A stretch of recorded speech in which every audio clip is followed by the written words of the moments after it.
It's the official Catchup podcast. I'm Ben Gant. I'm joined as always by Chris. Chris, how you doing? Yeah, not bad. Decent day actually. The weather looks fine, but we're stuck inside doing a podcast. But it's obviously trying to keep it regular. Sometimes we've not been doing that the last few weeks, so good to be back. Scottish Cup this week, obviously. So fair few points to talk about, I think. Absolutely. We got the Lowland League, of course. We have the Scottish Cup. There was some Junior Cup action as well. But we'll start off where we always start, the Lowland League. The results as follows, where Berwick Rangers 0, Cowdenbeath 2, Celtic B 2, Albion Rovers 1, Strollers 2, Bowness United 0, Cumbernauld Colts 2, Broomhill 1, East Stirlingshire 1, Cowdenbeath 1, Edinburgh Uni 0, East Kilbride 9, Gala Fairydean Rovers 2, Stirling Uni 0, and Tranent 8. Gretna 2008, and on Friday night we had Hearts B and Linlithgow drawing 2 each. We'll start there, Chris, with the Friday night game. Hearts B, Linlithgow 2 each draw. Hearts B looking pretty good this season, it looks like, Chris. Yeah, I think we've discussed it previously. We felt they would do better, obviously. Whether there'd be a very sort of top team. I tell you what, they're showing it with the results. I have seen a couple of the lads obviously being involved in the first team, if you will, obviously going to Europe. Callum Sandilands been one of them that's I think been team of the month and team of the years and whatever else. Hearts are looking really strong. Linlithgow will be disappointing for them. We've kind of touched on them. A bit surprising, really, but I think they're still short on bodies. Something I kind of touched on last week, and obviously suspension as well. But look, it's one of those where it's like the old bear saying, if it's brown, lay down. If it's black, fight back. If it's white, good night. So you have to know what you're facing. And sometimes I get the impression, especially down in this division, that a lot of teams probably aren't fully aware of what they're facing. Whether they do scouting or whatever, I'm not sure. I know some teams do. How much that helps them, I'm not sure, because I think in terms of scouting, you have to really watch a team 2-3 games rather than just one game. But I keep bringing up that infamous Sci-Ferry thing with Stirling Uni. But Linlithgow they'll be disappointed to draw that, knowing what kind of club they are and their aspirations. Because I heard it at the start of the season whether we believed they would be a title challenger. Obviously, that's the expectation at a club like Linlithgow, always going out to try and win games and go for a title. But Hearts B are proven so far that they're going to be one of the top teams. And I think one of the criticisms of the B teams, especially Celtic and Rangers, obviously when Rangers were in the league, is we don't really see the progression for these youth players. I think it's going to be different for Hearts. Like we've mentioned, a couple of the lads getting a chance in the first team.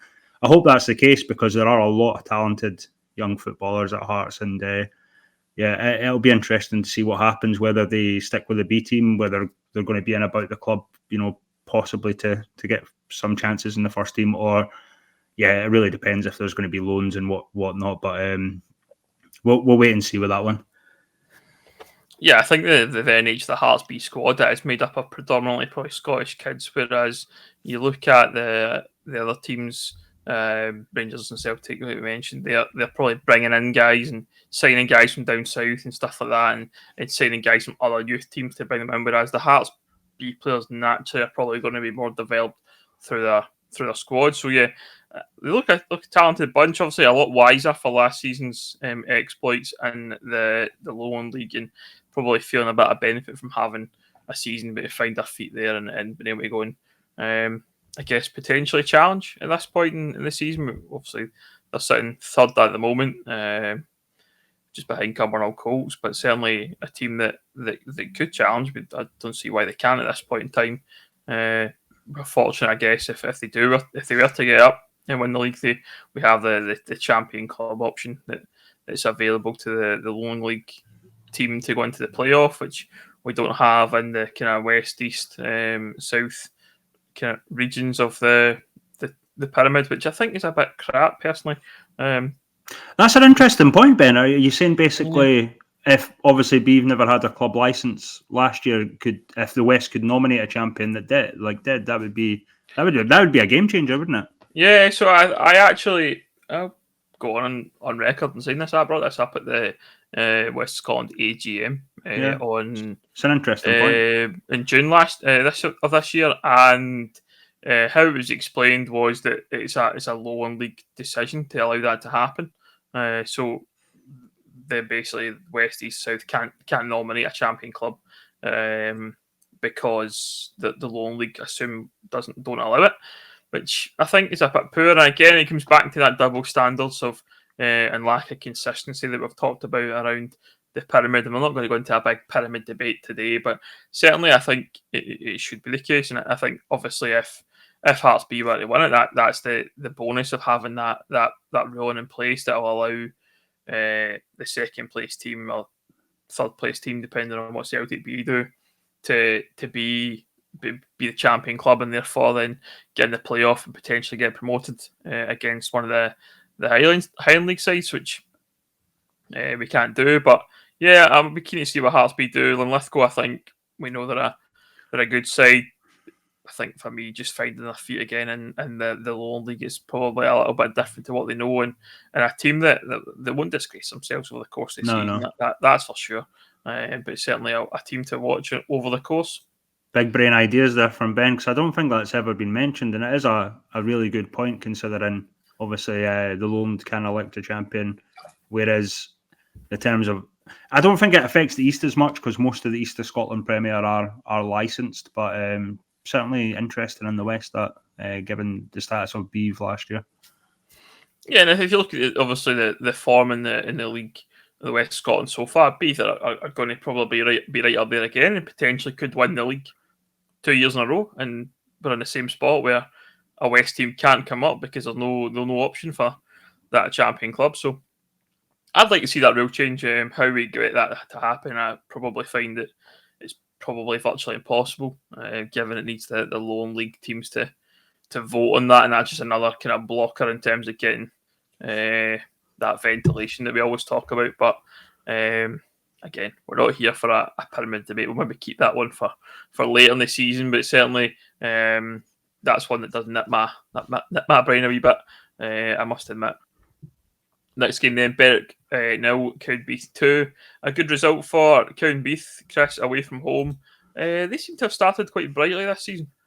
Yeah, Cowdenbeath, much better than last year, I must say. Jamie Docherty's been a revelation since going there. Obviously, we know how good Jamie is, but I did say last week there is a wee bit of a needle in that game. I noticed Berwick didn't mention any of the goal scorers for Cowdenbeath by name, saying it, things like, against the run of play and, not giving much credit to Cowdenbeath. I've not seen the highlights yet, so yeah, it's a disappointing one for Berwick. Berwick are always one that I think the fans get angry at us in particular because we don't rate them as highly as possibly they do their own side. Certainly I rate guys like Stuart Malcolm and Liam Buchanan, one of the top scorer last year, but they're just not consistent. I mean, if you're really a challenger inside, we saw Cowdenbeath obviously get beat by East Kilbride. I know it was in fact, it was a home game for Berwick as well, and you would expect the stronger sides to beat Cowdenbeath, but Cowdenbeath have been a surprise package. I wouldn't rule them out to be, maybe a top 6, top 8 side. They certainly haven't invested in their squad with guys like Zach Butterworth, Jamie Docherty, as I mentioned, and they are looking really decent. And from what I've heard, a deserved win. But Berwick, on the other hand, they just need to be consistent. I mean, I said at the start of the season, Liam Buchanan, great for him scoring all them goals last year, but you can't rely on one man to sort of pull you out. And they do have players there, Berwick, that I rate, but if you're really going to be a contender in this league, especially looking at how good East Kilbride are, you're going to have to win pretty much every game, or at least get something. And getting beat 2-0 at home, it's not great. I think for me, we've seen over the years, Berwick are a mid-table side. They're not a side that are going to be challenging or going to be right up there. I think that's the thing that stands out for me on Berwick. For me, I say Berwick they're a mid-table side. I think that's where they are. They found a place in the pyramid for me, and I don't see them going to be a team that's going to challenge up there in the next few years. And unfortunately for Berwick, and I think, as you say, the fans probably think they are a better team because they have been up in the leagues in the past, and that's probably, you'll find that probably most of the teams that have been in SPFL in the past, they maybe think they're better than they are now, in the way the pyramid is. They're going to find a level. You're probably seeing that with Cowdenbeath at the moment. Albion Rovers, not too sure about them. East Stirling, we've seen them get toiled over the years, and that's just kind of where it is. But yeah, I'm impressed by Cowdenbeath. I think they gave him a lot of stick last year, and for me, I think Callum Elliott's a really good manager. We've seen his record in the past, and he knows how to win football matches, and that's what he's been doing. I think the only Johnny blotch in his copybook at the moment is a lost East Kilbride, and as you said, East Kilbride are a team, so it's no surprise there that they do lose to a team like East Kilbride. Next game then, Celtic B 2, Albion Rovers 1, and it's the second defeat for Albion Rovers, and Celtic B kind of getting back on track after a 3-game slide, Chris. Yeah, I think that's surprising given how Celtic B have started, and obviously Albion Rovers, that we mentioned the feel-good factor. Celtic, obviously the Excelsior Stadium, but a home game technically for them. I've noticed a lot of speculation, obviously, on Rocco Vata, whether he was going to leave the Celtic. I always thought it would be a bit of a shame for Celtic to lose him, because he has shown he's a really good player. I guess it goes back to what we said about these B teams, how if the young players do eventually get a chance in the first team, for example. But he was on the score sheet. I think he got the opener, and Mackenzie Kearse, who, let's face it, I mean, he's got a massive future, either at Celtic or somewhere, and possibly Liverpool. Well, Bendo, for example, has moved on. So a great result for Celtic B, but yeah, they've been so inconsistent, and they should be doing a lot better. I mean, the last couple of seasons we've seen Celtic be, set in that sort of second and third position, almost worrying whether they would win the league or not, and see what the ramifications of that would have been. But yeah, they've started really poorly. But given how good that squad is, I know they've lost a few guys. Yeah, they should be doing a lot better. But that's a really good win over an Albion Rovers side that have been pretty strong up until now. Yeah, I think you look at the Celtic B side, they obviously have lost their bodies, but still should be more than capable of winning, and they've done that against Albion Rovers. But we knew it would be a tough game, and I've had a lot to say about Albion Rovers in the past, but you've got to give them a lot of credit for the start of this season. I think they can do well, and I don't think that wouldn't surprise me to see them right up there. But we've seen it in a lot of these games so far that the surprise result, if you like, maybe comes out of the bag more often than not, and probably a tough one to call this game, and Celtic B just edged it. But yeah, it's a good win. I think Celtic B, having struggled for the last couple of weeks, having lost games to like East Kilbride and Berwick, Seville is probably one of the ones they had to try and turn around fairly quickly, and have done that, hopefully. So if they can kick on, then great for them. Next game then, Civil Service Strollers 2, Bonus United 0. Another good win for Civil. The team maybe going about their business a wee bit quietly, Chris. We've not really talked an awful lot about Civil, but in the top half there, 4 wins in the season so far, a couple of draws, and amongst that, only losing to Gretna last week, but bouncing back straight away from that defeat. Yeah, goals by Girdwood and Cunningham. Against the Bonus side that we've talked about, whether they just need to pick themselves up, but they've lost a few games in a row now, and it's always debilitating. Obviously, when you have confidence coming into the start of the season, you're on a winning streak, then you lose one, then another, it's really hard to pick yourselves up. And Civil, and fair play to them, we talk up how good they can be at Christy Gillis Park, a really tough place to go. They make it tough for you. Gary Jordan's no mug, and the players there are no mugs. I think the main talking point there is probably Mac White returning, the goalkeeper. I think the boy on loan from Rangers broke his finger against Gretna or something like that. So Max came in, and I don't think he'll mind me saying, I actually spoke to Matt, because I wasn't sure if he left Strollers, but apparently I think he was going to do a wee bit of travelling or whatever. So whether he's just coming in to help out the now until the guy, obviously, until the loanee returns, or if plans of winter eye or whatever, I'm not really sure. But Mac's a really good goalkeeper at this level and really probably one of the best in the league. So if he has changed his plans, and Civil have got a really good goalkeeper there as well. So, but good win. Bonus, probably look like they're on the downturn at the moment, aren't they? Hard to predict. I mean, they're still a solid side. I think we need to remember that, but they're really going through a bad spell at this moment, and you just hope it doesn't outdo the good that the results did at the start of the season. Yeah, obviously, Bonus started the season very strongly. We're right up there, which nobody expected. So I think the fact that they maybe are on a bit of a losing streak, they're coming up against probably tougher sides in the shape of the likes of Civil, Albion, Rovers, Cumbernauld, Colts, good teams in the division. So certainly no surprises in terms of defeats. I think probably the manner of defeats maybe are the ones that are disappointing them. They haven't scored in now 3 games, which is probably the most concerning thing for Bonus. I think would be the fact that they did have that good run and they were getting goals and they were getting results, but now they're on that turn and can't buy a goal for love nor money at the moment. But I mean, Bonus, we probably expect him to be at the bottom end of the table come the start of the season when we're talking about them. So they're still, as far as we're concerned, punching a bit above their weight, and they'll probably find a natural position in the league at some point over the course of the next few weeks. And we never expect them to last the pace. I think at the top that was one thing for sure. And certainly, say they'll find their way and they'll have cup competitions to look forward to over the next few weeks, I'm sure too. So. One team that are kind of keeping pace with things at the top of the league is Cumbernauld Colts. Their win on Saturday, 2-1 against Broomhill. Broomhill, as we've talked about plenty, decent enough side.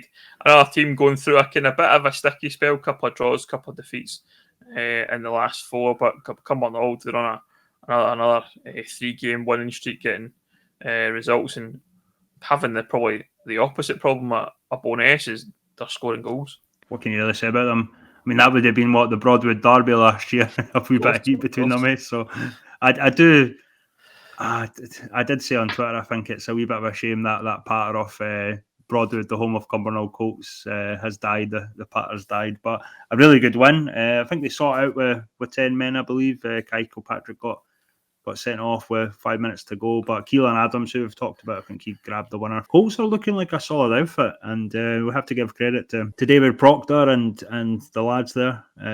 Considering I don't think anyone could have called this. I always feel like I rate Colts higher than I should. I've not done it this season, and maybe that's why they're performing well. Maybe it's another catch-up jinx or curse or whatever. So, but I mean, we were talking last week about guys like Ashley Ballum maybe not getting a shot in the first team, and he's been playing really well. So it's a good problem for Colts to have. I mean, there's a couple of guys that are probably a wee bit disappointed they're not playing, but that's how good they've been playing in terms of the results as well.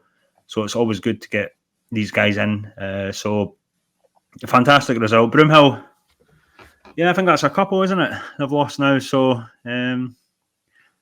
I don't think they'll go on the way of Bonus. I would imagine Swifty will get that sorted and they'll get back to winning as soon as possible. Again, it's probably a case of one team you probably don't want to play at the moment is Cumbernauld Colts if you're on a bit of a streak, losing or winning, obviously, because they have been really solid the last few weeks / the start of the season. Next game then, East Stirlingshire 1, Cali Braves 1. Bottom end table match at the moment for both those sides. Both those teams struggling probably quite big time at the moment. Chris, I think neither team can really get a win. Obviously, East Stirlingshire got one more result against Gretna, but at the moment we're looking at Gretna and saying, I mean, most teams should be turning them over at the moment. And certainly when it comes to East Stirlingshire and Cali Braves, they're still very much looking over their shoulder and at the bottom 2 teams, and it could well be a bit of a tighter relegation battle. But it did seem like much of a game from what I read this one. No, I mean you're talking a penalty on the 73rd minute for Cali Braves, and then a goal for East Stirlingshire. I think Tony Coots for the equaliser on the 86th minute. So it was probably a bit of a drab affair, and it just sums up the season for both of the clubs so far. I mean, you're talking bottom end of the table, as you say, and it's disappointing. I mean, going into the start of the season, I could probably maybe have seen Cali Brave just because of we've talked about it enough on the podcast. The changes in that club, losing all their mainstays for the last few years. I think apart from Ross McNeil, obviously, who got the goal from the penalty spot, but it's not great from either side. It was one that probably both sides would have wanted to win, and it's just been a drab draw.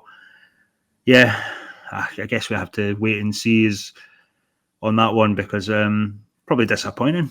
Really disappointing for both sides, but not a lot to really talk about in terms of the match. Next game, Gala Fairydean Rovers 2, Stirling Uni 0. A good win for Gala. I think Stirling Uni having a bit of a trouble at the moment. Their side obviously having changed quite a bit over the course of the summer with the players that have left. They just seem to be kind of struggling and not being the team that they were, previously. Gala, again, probably another team with slightly different, probably similar form in the sense of they've had a sticky patch, and they're getting out of that with a couple of wins on the bounce. Jamie Semple on the score sheet again. I wonder if he's taking my advice and sticking to the centre. It's yeah. I mean, I was probably very critical of Gala the last time we spoke, and because I've been disappointed with them, but this sort of run of fixtures that they've had, a couple of really good wins. They just have to keep it up. They really have to keep it up. And if Jamie continues to score week in, week out, that's the sort of thing that they can rely on. But as I say, it's not up to one man to get you out. And I think Stirling will be disappointed in that one. We were so heavy with the praise with Stirling Uni last year because they were fantastic. It's a bit of a different scenario this season. I don't think we can be too harsh on them, given that they are still a decent side, but they're really going to be probably mid-table, I think, compared to last season. So they might be, I guess, in the meh category. As much as we enjoy, obviously, Chris Geddes and the lads, and we obviously hope they do well, but I don't think we're probably going to have as much praise for them this year, unless they obviously do a repeat in the uni competitions, which hopefully they win some trophies in that and potentially do well in the cups as well. Yeah, they've got that to look forward to, I think, in terms of Scottish Cup and South Challenge Cup as well. Obviously, you mentioned the Bucks that they'll have to play in, and I'm sure they'll be well capable of probably winning that Bucks League again. So, in terms of Gala, yeah, I've been very impressed with what I've seen of them. Jamie Semple, we know exactly what he's capable of from his time at Broomhill. For me, he was an unknown quantity before he moved to Broomhill, but you kind of got to see bits of him last year, and then knew he was a good striker, and picking him up along with, I think, Kyle as well, Jamie's brothers. Been a really good move for Gala. A surprising one, I think, for me. I think Jamie could probably win to a number of teams across maybe the West or maybe even East, or stayed in the Lowland with some other sides, but he chose to go to Gala, so fair play to him. He's obviously doing his thing down there. Two more games then to look at in the Lowland League, and both were high-scoring games, shall we say. Not the high-scoring games of the weekend, certainly, but nonetheless, plenty of goals to be had in these two. Edinburgh Uni were beaten 9-0 off of East Kilbride. I mean, East Kilbride, did we expect them to put 9 past Edinburgh Uni? I mean, probably. Like, the way they're playing at the moment, it certainly looked like the team that we were expecting 5-0 up at half time. Game was pretty much done in the first half, and yeah, East Kilbride looked the real deal for me now, Chris. Yeah, the only shock there, I think, is that there wasn't a shock, because considering that Edinburgh Uni they like getting results against East Kilbride, but it's a different team from previous years, and you would expect East Kilbride to steamroll probably 9 out of 10 teams in this league, you know what I mean? So disappointing for Edinburgh Uni, who obviously we mentioned last week, or certainly I did, that I feel they can get a result here and there, and I still believe that, but coming up against an East Kilbride team that are really, really hungry in terms of wanting to be successful, wanting to win the league, wanting to obviously get promoted to the SPFL, it's tough. No real shock in terms of the result. And one thing I will say though, they have the momentum now. I saw a lot of fans posting, the feel-good factor about East Kilbride is back, and when you've got that sort of backing behind you and everyone's really happy and stuff like that, you can play without pressure of the fans' expectations, because it'll be happy cheers rather than the abuse that you might be getting at some other clubs. So yeah, it's all gravy for East Kilbride, but we have to be really wary, considering our previous been with the likes of Darvel and East Kilbride last year, I guess, at Christmas. So a lot of things can change in football, but full credit where it's deserved at the moment. They're doing fantastic, and they're showing that they are the best team so far, I would say. But a lot can change. Talking of Darvel, did you see Mick Kennedy's rant on Twitter last night?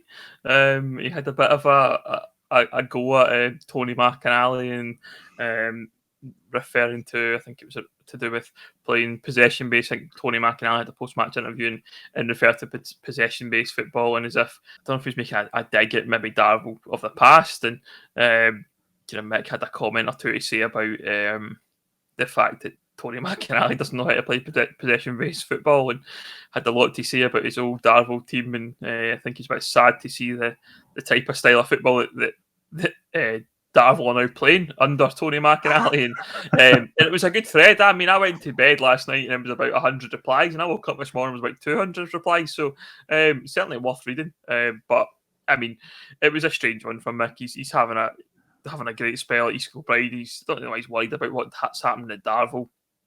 He's done with that club. He's away. They brought in Tony McInally, who, I mean, Tony McInally is Tony McInally. He's going to have a different style of football. He is old school, and he's maybe not going to play lovely passing, scintillating possession-based football that Mick and the East Kilbride crowd want to talk about. But it was very strange to see last night on Twitter. He had a lot to say, and a lot of people were commenting on it, and I don't even know why he bothered personally, but yeah. So if you haven't read it, then it's worth a look. Yeah, I totally missed that. To be honest, I was kind of out the game a wee bit yesterday, so a lot of I've missed a few things at the weekend, I suppose. But yeah, look, I've probably been critical of a few managers over the years in terms of how they play football, not just obviously in the Lowland League or at this level, but yeah, I mean, I think the most important thing when it comes to how you play football is results. You can have like absolute hoofball. Like I often think a lot of League Two clubs, get away with playing hoofball, and it works for them. Sometimes they get results, sometimes they don't, and it's a different game. I think I've often talked about this behind the scenes with you guys. I feel like the step up between the Lowland League and the League Two, a lot of the difference, and it's not really a quality thing. It's how teams play. Not so much Spartans that have just been promoted. Obviously, Celtic were a wee bit different too. And I saw the change a lot when Barry Ferguson took over Celtic. Like someone like Tam Courts, I mean, his football was absolutely amazing. Like really great. Like you were saying, possession, kind of obviously Pep Guardiola of Scotland type stuff, and then you get someone like Barry Ferguson that comes in, totally changes the way it wasn't as eye-catching, but it's probably what you would be used to seeing in, maybe a League Two or a League One, and sometimes it works, sometimes it doesn't. But yeah, I need to see this thread. It's not unlike Mick to talk about certain things like that on Twitter, though, is it? Really? It's just very odd. It was very odd to see. I think it caught me by surprise a little bit, and certainly coming off a 9-0 win yourselves. I don't really know what the purpose of it was. And, I don't know if there's been a bit of animosity there in the past, or things have been maybe said behind the scenes, but certainly a strange sequence of events. I found it very odd because it was on the back of a Darvel post-match interview, and he had a lot to say, and people were replying back to him, and he was he's happy to comment back to people, and we've all got egos, I suppose. You know what I mean? So well worth a read if you're bored for 10 minutes. You can go and have a gander through some interesting comments and ones that are worth a look at. Certainly.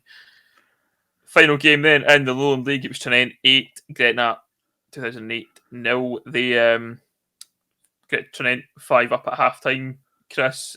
Game was out of sight by that point. But again, nothing unsurprising really in terms of what we know Tranent are capable of, and we know what Gretna are. I think Gretna brought in Ian Anderson tail end of last week there. It's going to be too early probably in the door. I don't know if he played yesterday, certainly, but yeah, I don't mean this in a bad way. I said it last week. I really want to see Gretna do well, but they had to kick on rather from getting the result and come up against a Tranent side that we know are very, very capable. Having maybe a bit of a rougher spell this season, a bit of changes and things like that going on in the background, but yeah, it's a great result for Tranent, and good to see them getting a clean sheet and putting 8 past Gretna. Yeah, I mean, when I said last week I felt the likes of Edinburgh Uni and Gretna could pick up results here and there, you know, when they're coming up against Kilbride and Tranent their next game, I'm obviously not talking about these sort of fixtures. But yeah, it's a tough one to take. I mean, but I look at Cammy Ross, who I think probably felt a wee bit slighted that I never put him in the team of the month previously. So he scored 5 goals. I mean, Cammy's an excellent player, obviously, really quality. Tranent have a fantastic team. I don't actually know. I don't even think I've put a Tranent player or a Linlithgow Rose player in the team in the month yet. So that might change. But you'll be getting hate mail this week, Chris. You'll be getting hate mail this week. Yeah. Look, it's all fun and banter. I don't think Cammy takes it that seriously. But yeah, fantastic result, 5 goals. A really good result for Tranent, who have to keep ploughing away, I guess, if they're going to be chasing East Kilbride down. Obviously, they're the front runners at the moment, this early on in the league. That rounds up the Lowland League then for this week. We'll move straight on to the Scottish Cup. It was the second preliminary round of the men's Scottish Cup. People have been given me in trouble for either not saying men's Scottish Cup or saying men's Scottish Cup. It seems to be that if you either side of the fence gets upset if you say it wrong one way or another. So I've been trying to remember to say men's Scottish Cup because there is a women's Scottish Cup, and therefore in the men's Scottish Cup, here's the results of the week or the weekend for the weekend. The Greenfield Swifts 3, Cooper Hearts 0, Glenafton 0, Darvel 3, Beath Juniors 5, Bonnet and Thistle 1, Culloch Rovers 2, Dalbeattie Star 3. That was a after extra time goal in that one. Quinn Rangers 4, Glasgow University 0, Broxbourne 3, Lochie United 0, East Houses Lily 1, 3 Rovers 3, Coulter 3, Blackburn United 2, Camelon Newton Grange Star was 0-0, and it was a 4-3 penalty shootout win for Camelon. Tynecastle 0, Lothian Thistle 1, Pennycook 4, Rutherglen Glencairn 2, Prestonfield and Dundonald was a 0-0 draw, and it finished 5-4 to Dundonald Bluebell on penalties. Musselburgh 6, Coldstream 0, Socky Juniors 4, Burnt Island Shipyards 0, St Andrews 1, Haddington Athletic 0, Treetown 1, Whitehill Welfare 3, Newton Stewart 1, Luncarty 4, Dunbar United 4, Vale Leithen 2, Cumbernauld Juniors 1, Girvan 0, Hillbeath and Hawthorn 0, Tayport 1, Irvine Meadow 1, Dunnepace 2, Howick Royal 1, Goldspace Sutherland 2, St Cuthbert's Wanderers 0, Dalkeith Thistle 5, Wigton Bladdock 0, Auchinleck Talbot 12, Pollock 2, Benburb 2, and it finished 3-0 to Pollock in penalties, and the final game was Fort William 1, Clydebank 10. Some interesting results, Chris, there. We'll start with that one that we talked about right at the top there, Greenfield Swifts against Cooper Hearts. Cooper Hearts, the amateur team in the competition, having won the amateur Scottish Cup, and straightforward result for Greenfield. Yeah, surprising actually it was that close. I don't know. Well, to be fair, it was still 3-0 obviously, but I don't know much about Cooper Hearts, I must admit. I mean, I know a wee bit about amateur football, but in terms of the level, I'm not 100% sure how good that team is. But you would expect, obviously, in the prelim rounds, expect the likes of Greenfield to get through. But fair play to Cooper Hearts. But Greenfield, we've kind of talked them up as being one of the better East of Scotland sides this season. So, yeah, it's straightforward, as you mentioned, mate, I think. Yeah, you would expect that. One result stood out for me: Culloch Rovers 2, Dalbeattie Star 3. Culloch Rovers 2-0 up in this game. Dalbeattie Star pulling it back to get the win. Culloch are a fourth division side in the west of Scotland, and having gained a licence in this summer, but Dalbeattie start just scraping through against Carluke, Chris. Yeah, to be honest, I've not really been keeping up with Dalbeattie as much. Obviously, we still follow them. I have noticed that they have obviously a few guys still in from last season, the ones that never went to Gretna, obviously. So, it's no shame for Carluke in their first, I think, appearance in the Scottish Cup. So, for Dalbeattie to hold on, I mean, they'll obviously be delighted, but it's no disgrace. But it's a bit. I think we've talked about it in the past, Ben, of where some of these South of Scotland teams are. Obviously, you mentioned, Wigtown, who are probably one of the weaker sides, certainly were last season, getting pumped, 12-0 off Auchinleck. But obviously, Auchinleck being a Prem side, where would the South of Scotland teams be in the West of Scotland if they were ever sort of put in there? It's really hard to say. I think you could probably put it on a case by case basis. Obviously, Freve, we know, joined the West of Scotland. Yeah, so I think we can take it on a case by case basis. But Dalbeattie obviously seen that after extra time. Carluke, the guys at Carluke will be gutted. But it's always a tough one in the Scottish Cup, isn't it?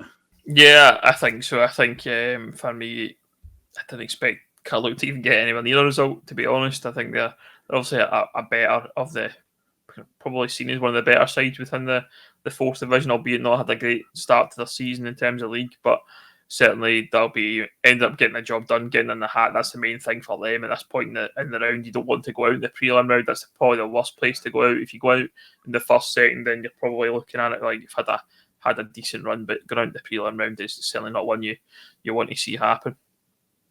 We always talk about Chris West is best, but one or two results standing out.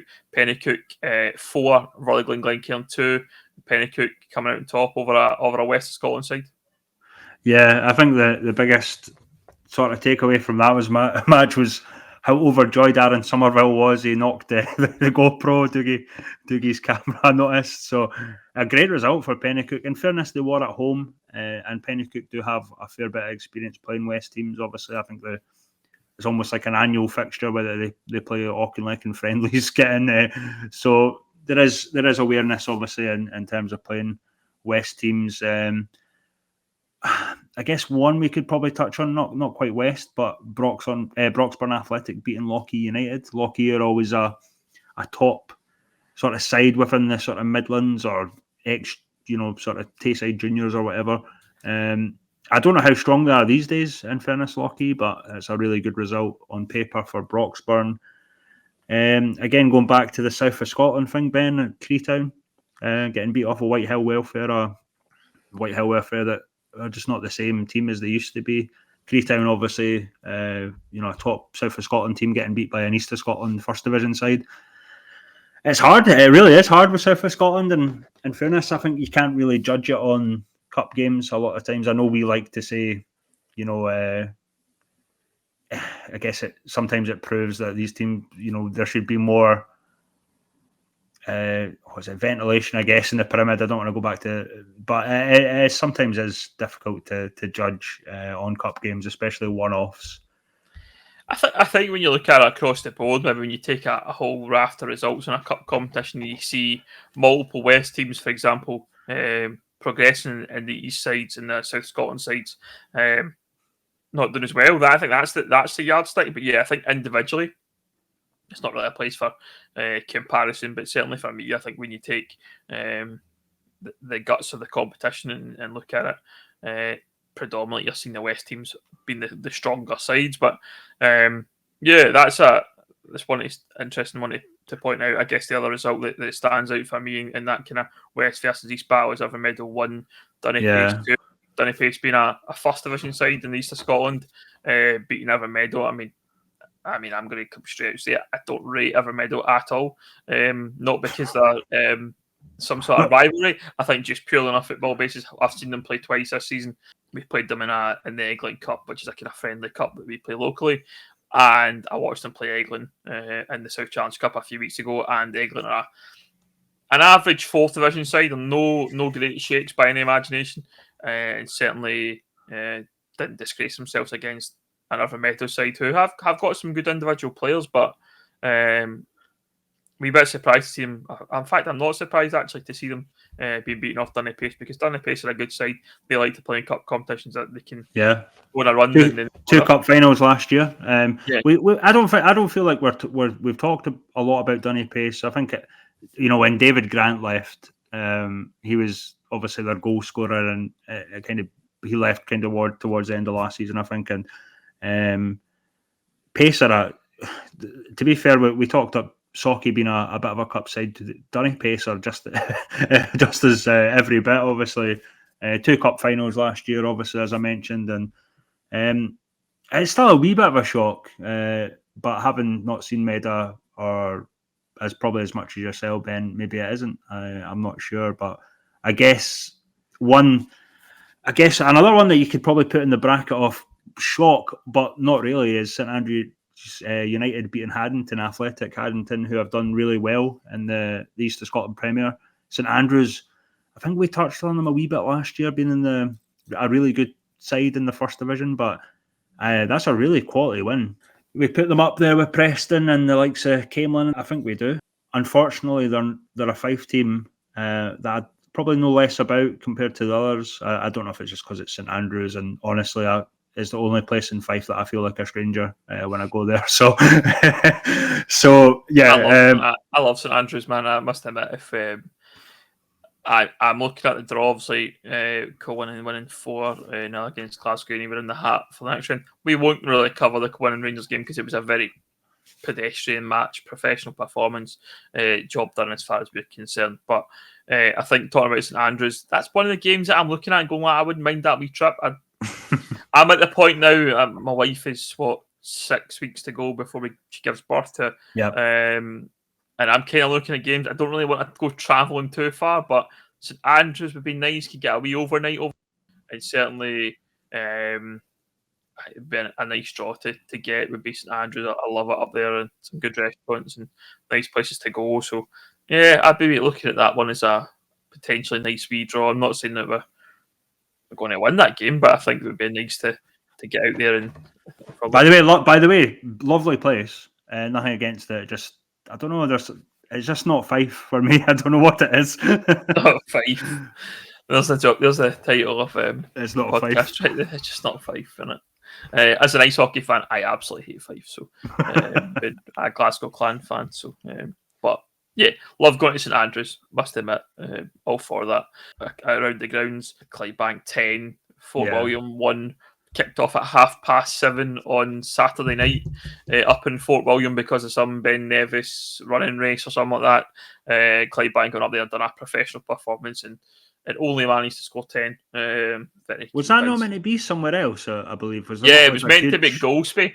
So there was talk it would move to Golspie, which was another 90 odd miles from Fort William, and it was going to add so many hours on the journey. But they came to some sort of agreement to play at 7:30, which I think was a bit strange.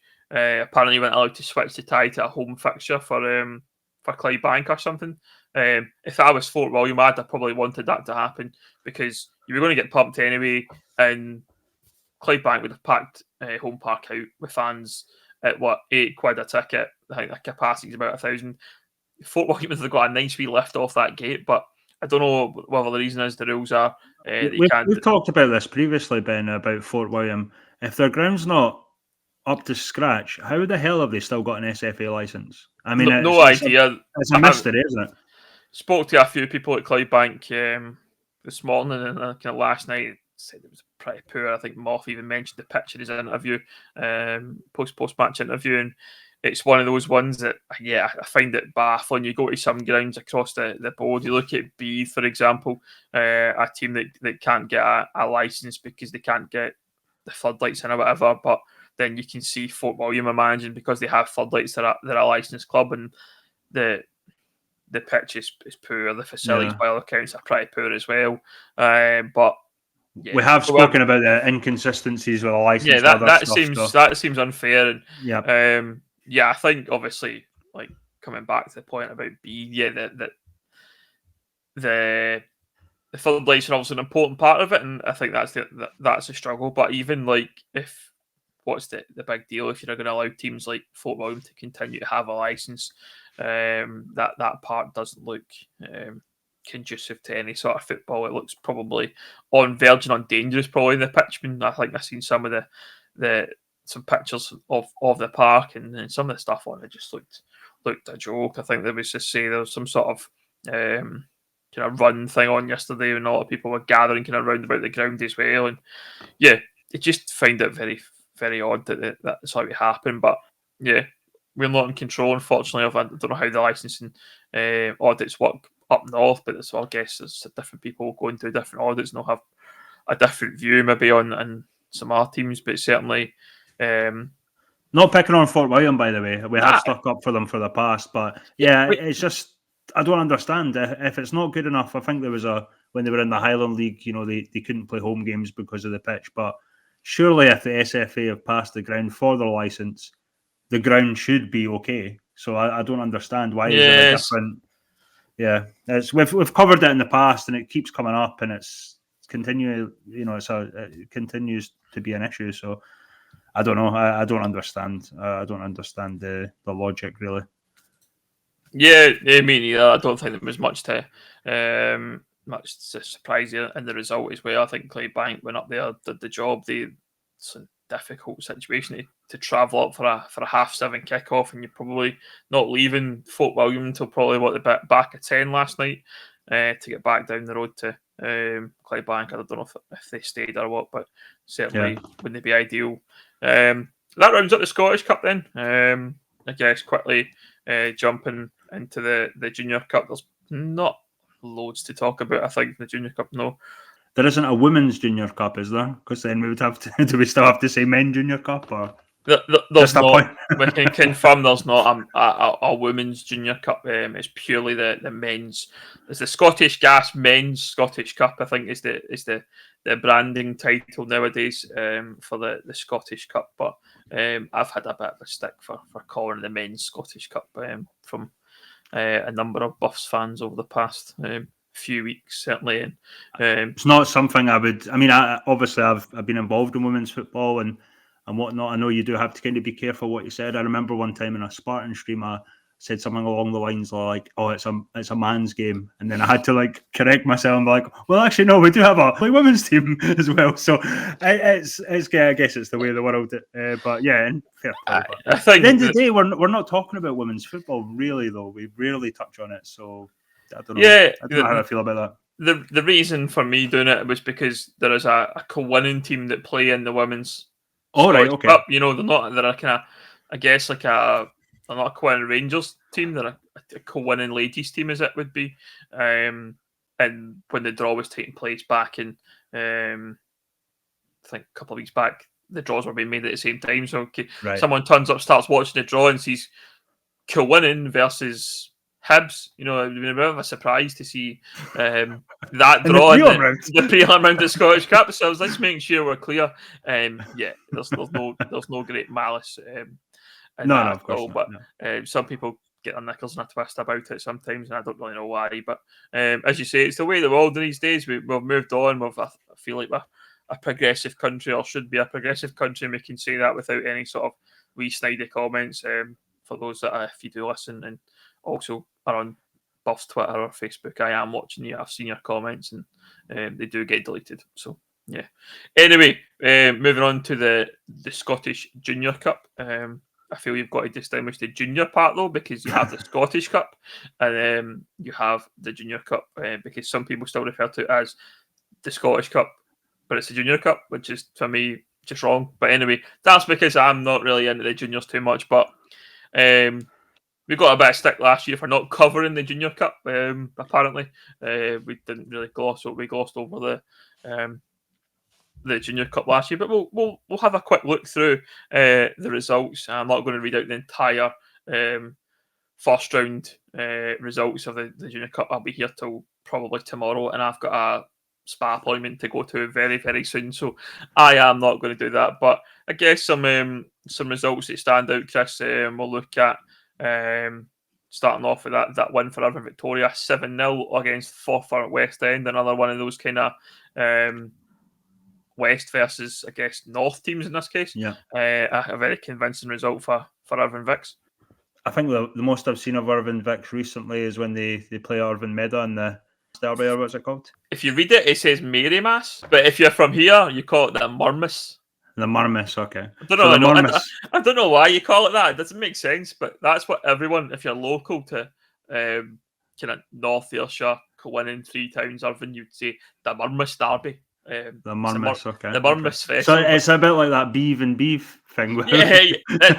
See, the thing is, it's probably worse than that. Just bad pronunciation from everyone from this part of the country. Murmus. I don't really know it. If you read it in words, it's spelled Marymass. So it can't be anything else but Mary Mass.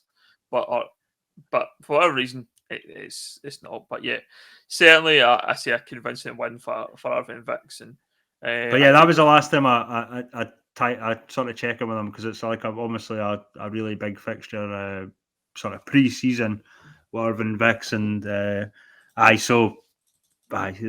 I'm always wary of, when I mention these things, like obviously for that reason, because it's a bit chukter talk, when you don't know how to pronounce these things. But I knew it was something different. I knew it wasn't what I was going to say. So yeah, I needed the local lingo there. It's a bit like Camelin, because apparently I say it wrong. Everyone says Camelin, but if you're from there, it's Camelin or something like that. So it's like, yeah, it's weird. No one knows who's right in this country in terms of pronunciations are a funny old thing. Elsewhere in the Scottish Junior Cup, one that stands out, I guess, a bit of a shock, you would say. Larkhall Thistle 3, Thornleywood United 0. First division versus second division there, and the second division side coming out on top. It's probably similar to I guess what the men's Scottish Cup or the men's senior Scottish Cup. Are we doing seniors, juniors now? I don't know, but don't do seniors. No, we don't see that. We don't see the seniors. We don't see the big Scottish Cup. See that part? It's absolutely honking.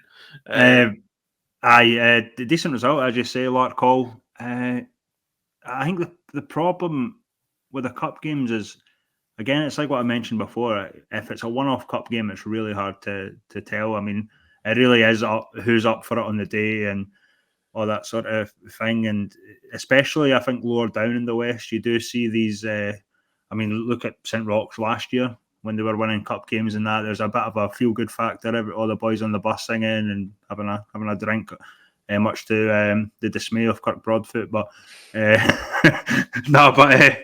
it's if you're up for the cup game, it doesn't really matter what league you're in or any of this sort of stuff. Even if you're having a poor result in the league, I noticed, there's a couple of teams that have probably done well in the cups despite not really performing in the league. So it really is a mystery, especially in the cup competitions. One result that stood out for me elsewhere, West versus West, was Petershill 7, Cambuslang Rangers 0. Petershill getting 7. I think they've been on a bit of a couple of poor results. Darren Miller hat trick. Did you see what his absolute rocket of a goal? By the I haven't watched it yet. Brilliant. Yeah, I've just seen his assistant manager John Walker was raving about it on Twitter last night. He always does, but he certainly haven't watched it. But I will. But yeah, I mean, that's a great result. Cambuslang and Petershill in the same division. Cambuslang, a team pretty poor. I'm saying that based on the fact that we've seen them play and we drew with them, which was probably disappointing from a Buffs perspective. But Petershill, we've beat them this season as well. And Petershill are a good side, a very, very capable team, and they're not terrible. And did I expect them to put 7 past Cambuslang? Probably not, but they went and done it. It's a good hat trick from Darren Miller too. Yeah, but a very capable player at that as well. I know Mick Kennedy likes to still talk him up. I noticed. That's one thing I did notice about Mick.